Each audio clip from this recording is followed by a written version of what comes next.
Tapi ya, shalom, selamat pagi teman-teman, di mana saja teman-teman berada. Jumpa kembali dengan Maranatha di channel kesayangan kita, channel Warane, channel pejuang yang penuh kasih.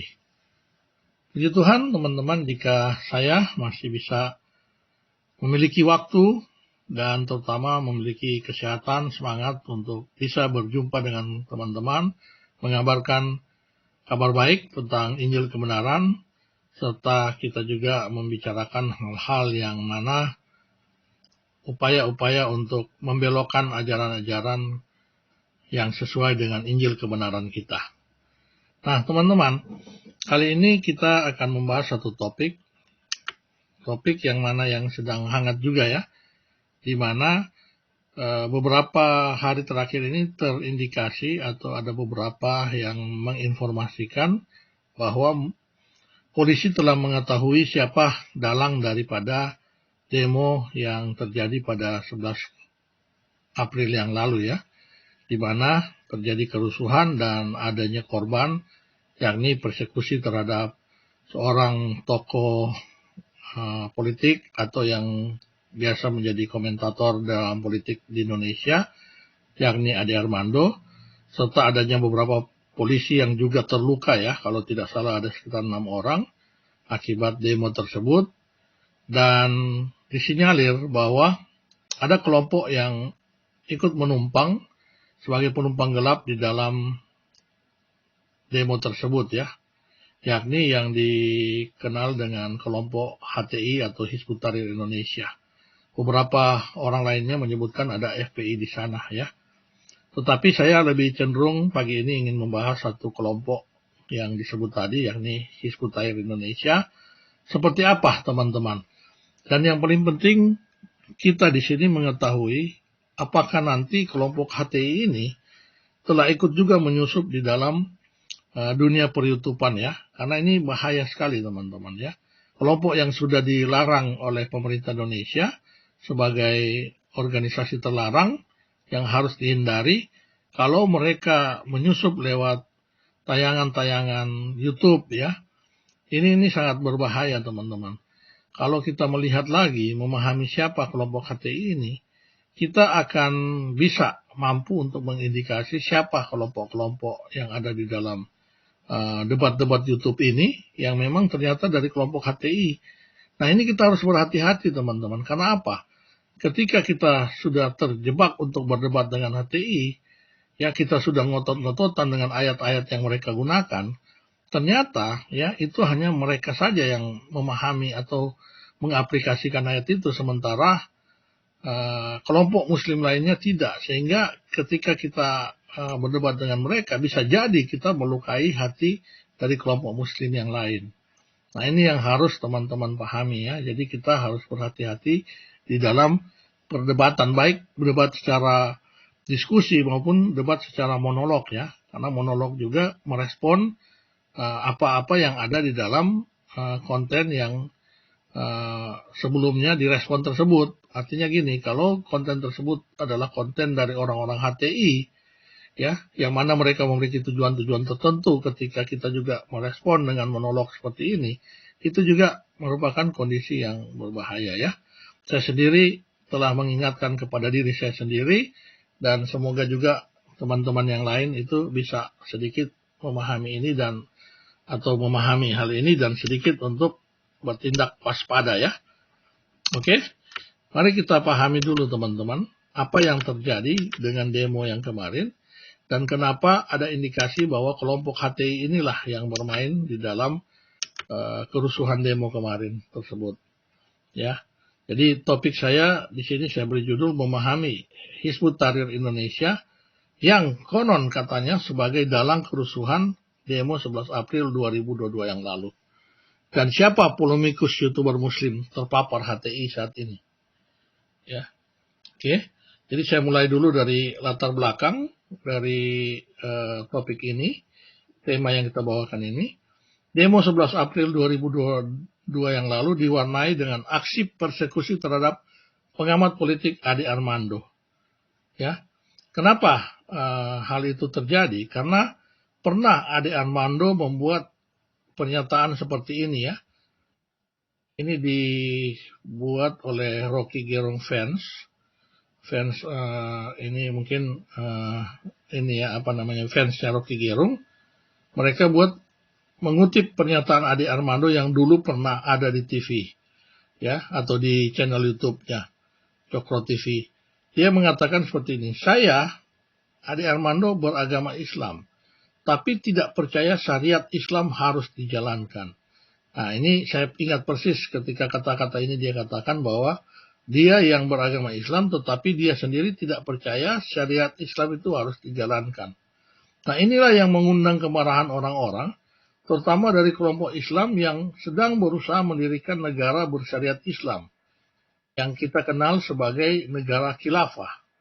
Kelompok itu bernama Hizbut Tahrir Indonesia atau HTI. Kelompok HTI inilah yang disinyalir sebagai dalang kerusuhan demo 11 April 2022 lalu. Ya, mereka membonceng aksi mahasiswa ketika menyuarakan kritik kepada pemerintah. Nah, teman-teman lihat nih ya. Nah, ibu-ibu seperti ini kira-kira mahasiswa angkatan berapa, teman-teman?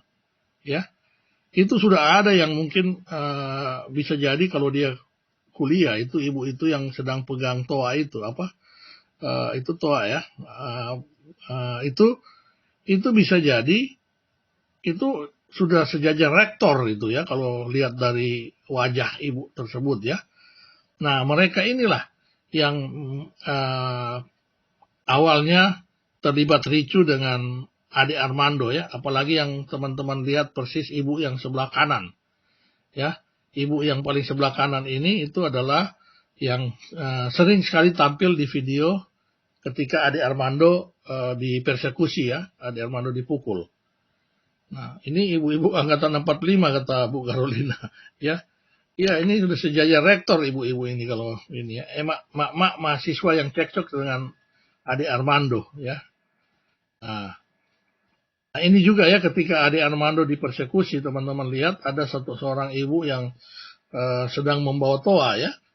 Ya, mereka inilah yang sebagai pemicu ya, yang tadinya awal bertikai dengan Ade Armando, teman-teman lihat ya. Jadi ada memang terlihat 1-2 kelompok mahasiswa yang menggunakan jaket alma mater ya, seperti yang jambangan ini yang di depan ibu toa ini yang sedang memukul Ade Armando, kemudian ada yang di belakang itu mereka menggunakan jaket alma mater mahasiswa ya, itu wajahnya pun masih terlihat wajah mahasiswa. Tetapi banyak sekali ya yang sudah tidak terlihat sebagai mahasiswa lagi di sini, teman-teman. Oke. Jadi ini adalah orang-orang yang telah menunggangi adanya persekusi ya, berawal dari cekcok mulut dengan mak-mak ini. Ya. Nah, kita coba pahami siapa HTI ini ya. HTI ini atau Hizbut Tahrir dalam bahasa Arab artinya Partai Pembebasan adalah organisasi politik. Sebenarnya ini organisasi politik pan-Islamis yang menganggap ideologinya sebagai ideologi Islam. Makanya Pak Kaceh selalu katakan Islam itu adalah konsep politik sebenarnya, ajaran politik. Dan ini digunakan sebagai konsep dari Hizbut Tahrir. Mereka adalah partai ya, yang tujuannya membentuk khilafah Islam atau negara Islam di setiap negara di mana mereka berada. Nah, kekhalifahan baru akan menyatukan komunitas muslim menurut mereka dalam negara Islam kesatuan. Ya, bukan negara federal. Beda dengan negara federal, tapi negara kesatuan Islam. Ya. Jadi hanya satu negara di dunia ini yang mana mereka adalah negara Islam. Ya, dengan mayoritas. Mulai dari Afrika Utara, ya, negara Maroko sampai pada Filipina Selatan di Asia Tenggara. Nah, ini mereka akan membentuk sebuah khilafah ya, negara yang besar dari Maroko sampai ke daerah Mindanao Filipina. Negara yang diusulkan akan menegakkan hukum syariah Islam kembali ke tempat selayaknya sebagai negara pertama di dunia dan membawa dakwah Islam ke seluruh dunia ini ya. Mereka memimpikan kekhalifahan yang dulu itu bangkit kembali, teman-teman.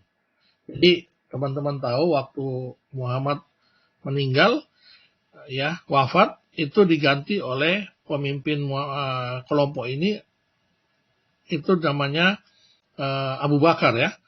Nah, Abu Bakar inilah yang merupakan ayah dari Aisyah, ya, itu yang menjadi khalifah pertama ketika pemimpin Islam, ketika waktu itu belum ada negara-negara, belum ada yang namanya negara Arab Saudi, belum ada yang namanya negara Uni Emirat Arab, yang ada namanya kekhilafaan, ya, khilafah, yaitu sebuah negara Islam yang besar. Dan ini yang diimpikan oleh Hizbut Tahrir. Ya, Hizbut Tahrir mendirikan mendirikan organisasinya dengan tujuan mengembalikan kaum muslimin untuk kembali taat kepada hukum-hukum Allah, yaitu hukum Islam. Memperbaiki sistem perundangan dan hukum negara yang dinilai tidak islami. Jadi kayak kita ini di Indonesia menggunakan hukum positif saat ini, ya, berdasarkan KUHP, mereka berupaya untuk mengganti hukum yang berlaku di negara kita dengan hukum Islam, ya, syariah Islam. Nah, itulah kenapa mereka disebut sebagai kelompok radikal, karena mereka berupaya untuk mengganti konstitusi yang berlaku di suatu negara. Oke, ya. Jadi mereka ingin mendirikan suatu negara dengan memperbaiki sistem perundang-undangan yang berlaku di negara tersebut berdasarkan hukum Islami, ya, Islami yang kufur, agar sesuai dengan tuntutan syariat Islam.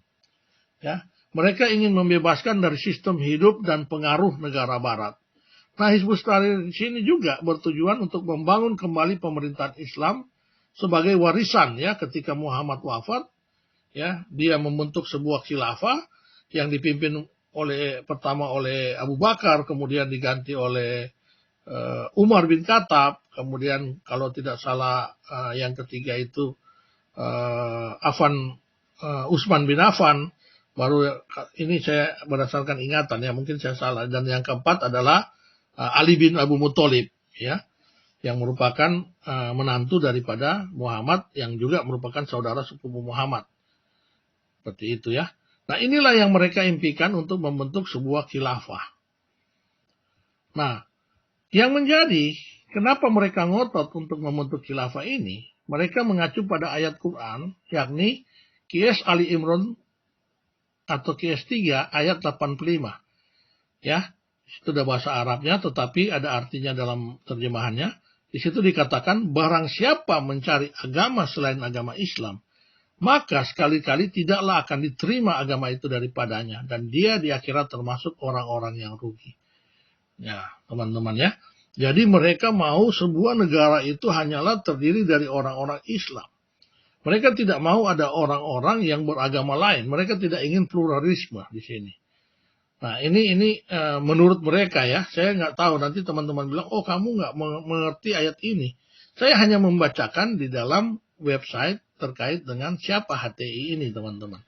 Jadi teman-teman Muslim jangan dulu mengatakan, kamu kok nggak tahu Quran, baca-baca ayat Quran. Tidak, ya. Saya hanya membacakan di sini berdasarkan website ini. Di website ini dikatakan bahwa, dan website ini bisa dipahami sebagai website yang otentik, bahwa Hizbut Tahrir Indonesia, mereka memiliki dasar hukum, dasar pendirian organisasi, mengacu pada Ali Imran 3 ayat 85 ini. Ya, QS 3 ayat 85 ini. Jadi mereka berharap di dalam sebuah kelompok komunitas negara itu, khilafah, tidak boleh ada agama lain di luar agama Islam.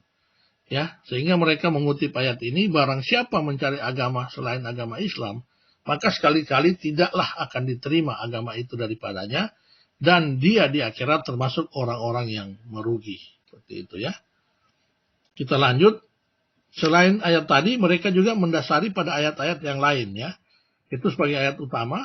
Di Al-Maidah QS 5 ayat 44, di situ terjemahannya berbunyi seperti ini. Sesungguhnya kami telah menurunkan kitab Taurat di dalamnya, petunjuk dan cahaya, yang dengan kitab itu diputuskan perkara-perkara orang Yahudi oleh nabi-nabi yang menyerahkan diri kepada Allah, oleh orang-orang alim mereka dan pendeta-pendeta mereka, disebabkan mereka diperintahkan memelihara kitab-kitab Allah, dan mereka menjadi saksi terhadapnya.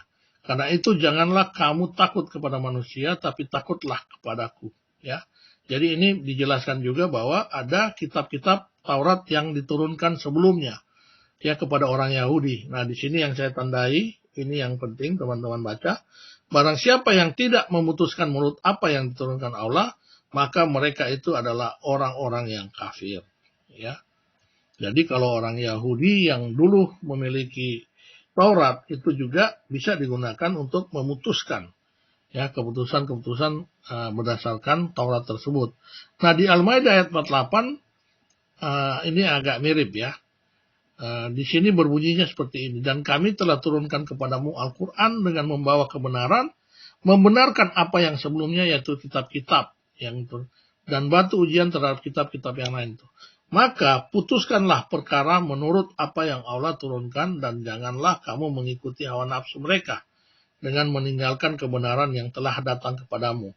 Jadi dikatakan harus memutuskan perkara ini di ayat-ayat Al-Maidah ini itu ditanggapi oleh mereka sebagai sebuah ajaran atau aturan konstitusi.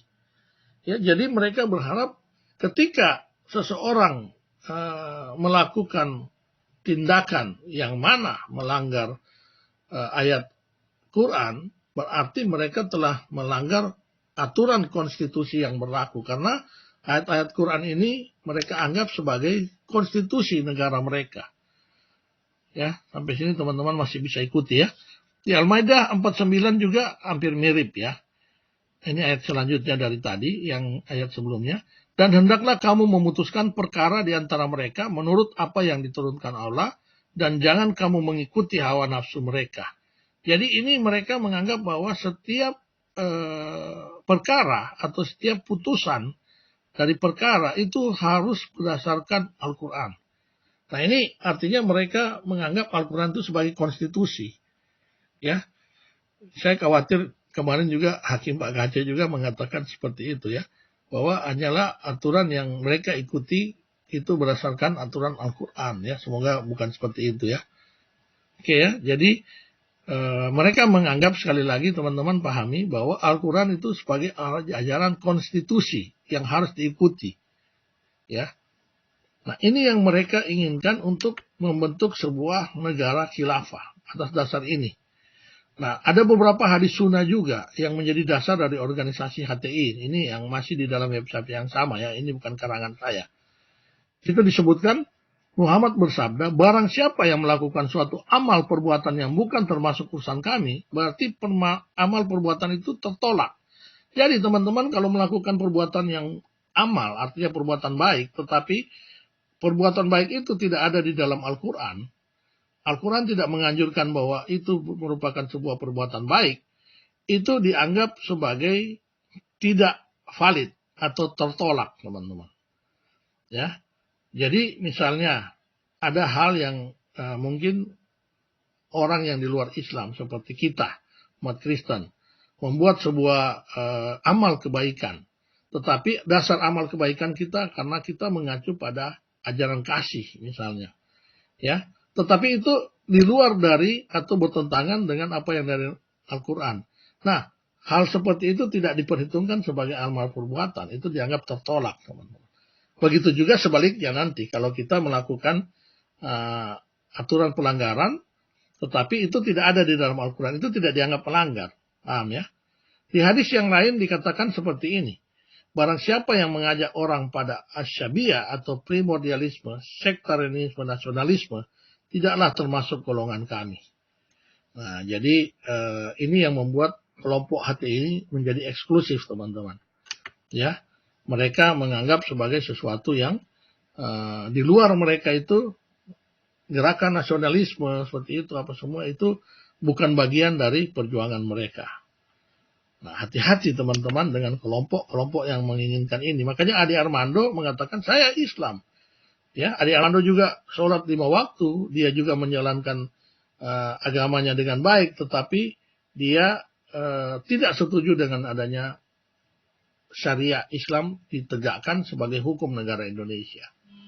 Ya, tetapi karena ucapan itu mereka marah, teman-teman. Itu yang beredar di dalam beberapa hari ini video-video adik yang dulu-dulu itu diulang-ulang, diputar-putar, kemudian dibuat pernyataan-pernyataan meme-meme seperti yang saya tampilkan tadi. sehingga terkesan bahwa Ade Armando itu adalah musuh mereka. Ya, hati-hati teman-teman. Ya, juga untuk teman-teman Muslim yang masih berpikiran waras, untuk supaya berhati-hati juga dengan kondisi ini. Nah, tokoh-tokoh HTI di Indonesia itu ada nama-nama 5 besar seperti ini ya, dari pendirinya Abu Fuad mungkin kita pernah dengar. Tapi nama-nama ini tidak terlalu familiar ya, karena ini nama-nama yang mungkin kurang ini ya. Tetapi ada satu tokoh HTI, Ustadz yang sangat familiar, namanya Felix Xiao, teman-teman paham ya. Lihat dari topinya itu udah tokoh HTI. Saya tidak menuduh dia, tetapi ini saya mengambil dari sumber juga yang mengatakan Felix Xiao ini adalah seorang ulama Muslim juga ya. Nah, dia juga sering tampil di YouTube teman-teman. Ya, dia termasuk YouTube awal-awal mereka itu ada angkatannya Moko Ginta, almarhum, Irene Handono, kemudian Waloni, ya, kemudian di situ ada Heri Kristianto ya, kemudian ada juga yang mengaku Ustadz kemarin siapa, Bangun Samudra, kemudian ada Stephen Indra Wibowo, dan salah satu adalah Felix Xiao ini. Nah, ini adalah tokoh HTI teman-teman. Ya, inilah yang sering melakukan penistaan terhadap kekristenan. Dia mengatakan ajaran Kristen itu ajaran yang pintar ngeles, karena ketika Adam ditangkap ya, ketika Adam itu berbuat dosa, Allah bertanya kepada Adam, Adam, di manakah di mana kamu? Oh, terus apa? Terus dia ngeles katanya. Oh, saya tidak makan buah itu. Yang suruh makan itu adalah istri saya, Hawa. Karena dia mengutip di Alkitab katanya. Ya, padahal di Quran nggak ada cerita gitu. Dia ambil Nah, dia mengutip di Alkitab dan dia mengatakan bahwa Adam versi Alkitab adalah Adam yang pintar ngeles. Sehingga agama Kristen itu agama yang ngeles katanya.